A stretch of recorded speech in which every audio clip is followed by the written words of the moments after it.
Hello my YouTube family, Radhe Radhe. आज हम सभी यहाँ पर एकत्रित हुए हैं मेरे देवर के विवाह की एक रस्म जिसे कहा जाता है मूंग हाथ। राजस्थान अब वेडिंग डेस्टिनेशन बन चुका है।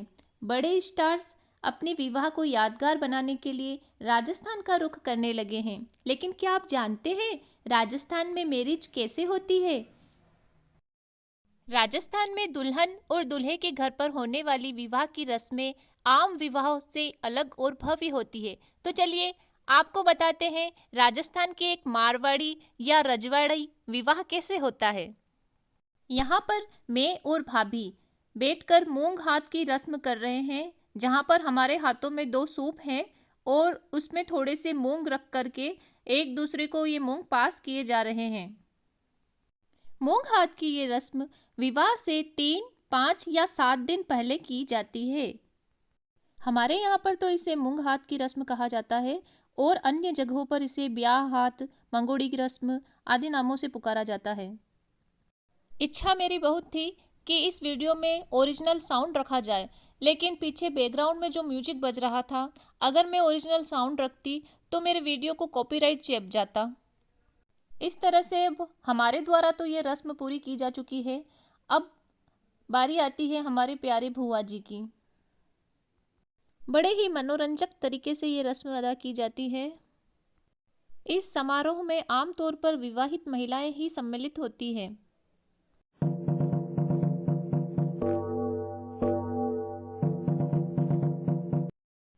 मुझे यहाँ पर भाई के विवाह में मूंग हाथ की रस्म जो की गई थी वह याद आ रही है। उसे इस प्रकार से किया गया था, जो कि आप ऊपर देख रहे हैं कि मेवाड़ में ओढ़नी में छिप करके इस प्रकार से इस रस्म को किया जा रहा है। वैसे ये राजस्थान के रीति रिवाज जो सभी को पसंद आते हैं, जिसकी सारी दुनिया फैन हो रही है। आपसी मेल जोल के साथ बड़े ही मनोरंजक तरीके से इन रस्मों को किया जाता है। यहाँ पर जो हंसी मजाक पूर्ण वार्तालाप चल रहा है, अफसोस है कि वो पीछे बैकग्राउंड म्यूजिक के कारण मैं नहीं सुना पाई आपको। इन रस्मों के साथ साथ पीछे डीजे बज रहा था और डीजे में जो बॉलीवुड सॉन्ग बज रहे थे, तो अगर उसका साउंड इसमें आ जाता तो कॉपीराइट चेप जाता ना।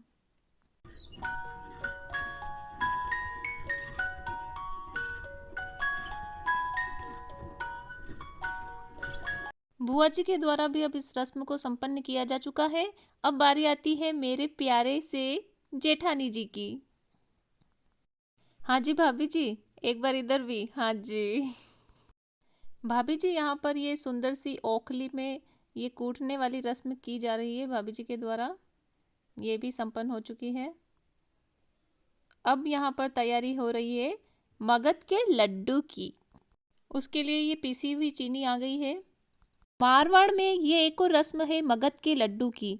दुल्हा या दुल्हन के विवाह पर दूल्हा दुल्हन से मगध के लड्डू बनाए जाते हैं। यहाँ पर हमारे भुआ जी दूल्हे को देवर जी को तिलक लगा रहे हैं। ये बड़े पापा बड़े मम्मी भुआ जी के द्वारा माला पहनाई जा रही है। विवाह में दूल्हे के साथ एक छोटा दूल्हा भी होता है, जिसे सहबाला या विनायक कहा जाता है। यहाँ पर विनायक बने हैं हमारे भैया। दूल्हे के साथ जिसे विनायक बनाया जाता है वह दूल्हे का भाई, भांजा या भतीजा होता है। यहाँ पर ये भतीजे हैं। दूल्हे के साथ विनायक बिठाने की परंपरा भारतीय समाज के विभिन्न धर्म और जातियों में है। यद्यपि इनके नाम भिन्न भिन्न पुकारे जाते हैं, जैसे बंगाली समाज में इन्हें सहबाला को नीतबोर, पंजाबी में इसे सरबाल्हा और गुजराती में अनवर कहा जाता है। विवाह के दौरान मिलने वाले नेक व उपहार में भी इन सहबाला की बराबर हिस्सेदारी होती है, जो दूल्हे के साथ में हर प्रोग्राम में पास में बैठे रहते हैं, जो विवाह के दौरान आने वाले विघ्नों को दूर करता है। उसके साथ ही दूल्हे का प्रमुख सहयोगी भी होता है।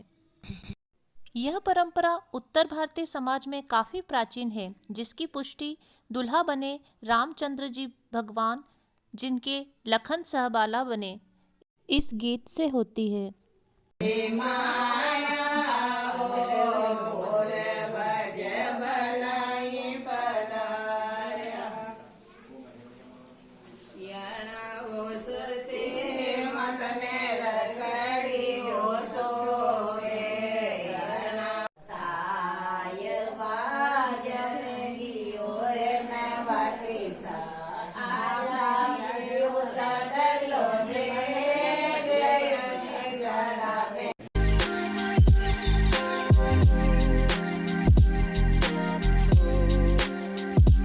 धानी मेरी रानी।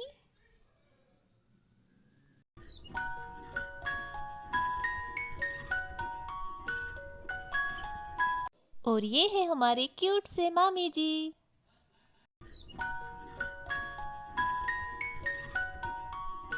और अब बनाए जा रहे हैं मामी जी और बड़े मम्मी के द्वारा ये मगध के लड्डू। और यहाँ पर सामने हमारा एक और कैमरामैन तैयार है वीडियोग्राफी के लिए। ये यहाँ पर मगध के लड्डू तैयार हो रहे हैं, जो कि हमारे बड़े मम्मी मगध के लड्डू बना रहे हैं।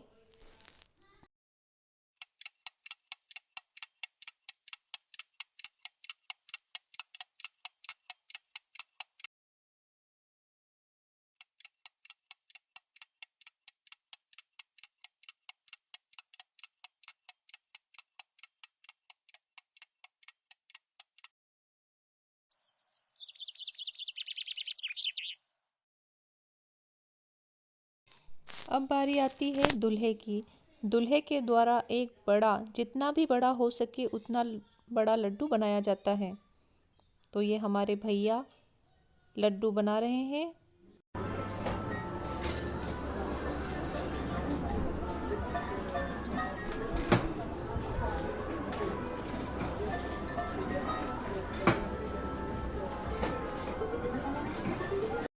ये टाइम भी थोड़ा सा अजीब सा होता है कि सबकी निगाहें आपकी तरफ हो और आप कुछ कर रहे हो, फिर हाथ कांपने लग जाते हैं और लड्डू बनता बनता भी सही से नहीं बन पाता है। सबकी नज़र हमारी तरफ होती है तो फिर थोड़ी दिक्कत आ ही जाती है।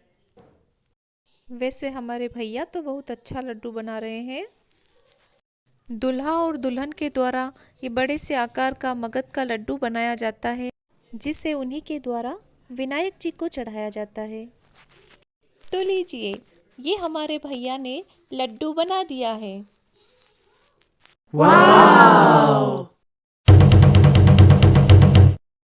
इस तरह से पहले मूंग हाथ की रस्म हुई, उसके बाद में ये मगध की रस्म हुई है। इसके साथ में ही लाडू पापड़ियों की भी रस्म की जाती है। सभी के सहयोग से इस तरह से यह रस्म संपूर्ण होती है और मनोरंजक होती है। अब बचे हुए कसार से सभी के द्वारा छोटे छोटे लड्डू बना दिए जाते हैं। सबके साथ बैठ कर के हंसी मजाक करते हुए इस तरह से लड्डू बनाने में बहुत आनंद आता है।